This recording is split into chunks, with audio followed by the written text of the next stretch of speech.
1983, I did radiotomography with 30 watts, looking for oil in the ground. I found 26 oil wells over a 9-state area, and 100% of the time was accurate, with just 30 watts of power beaming straight into solid rock.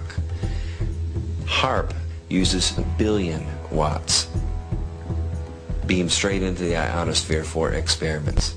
Picture these strings on the piano as layers of the earth. Each one has its own frequency.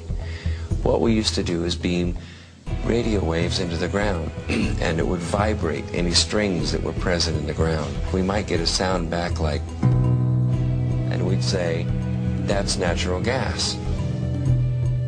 We might get a sound back like, and we'd say, that's crude oil.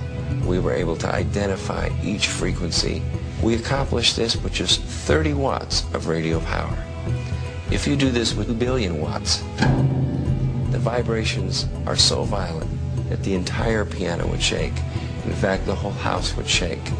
In fact, the vibrations could be so severe underground that could even cause an earthquake.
The U.S. Patent Office granted a patent to a Houston-based scientist, Dr. Bernard Eastland, for an invention which, Dr. Eastland says, could be used to change the weather. Dr. Eastland says the invention could also be used to disrupt communications all over the world and might be used to destroy or deflect a missile attack.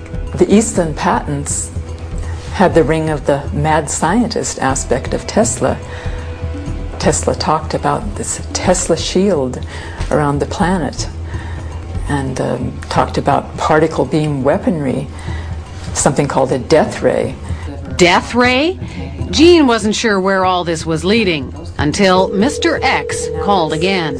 And he said, the maniacs are actually going to do it up in Alaska. Under the guise of a nice little research project deep in the Alaskan bush called H.A.A.R.P.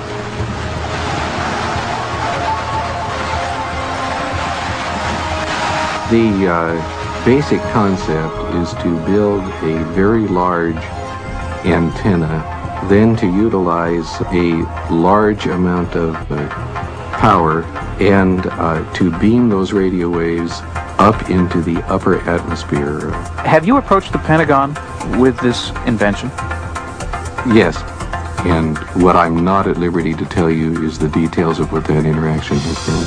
The word spread through the Alaskan bush, and soon a band of suspicious Alaskans set out to warn people about what they saw as the U.S. military's secret agenda.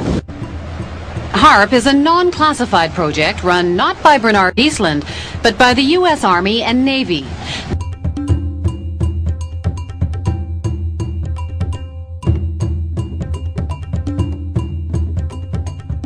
So how would you describe this world of E-Systems and Raytheon and H.A.A.R.P? DARP.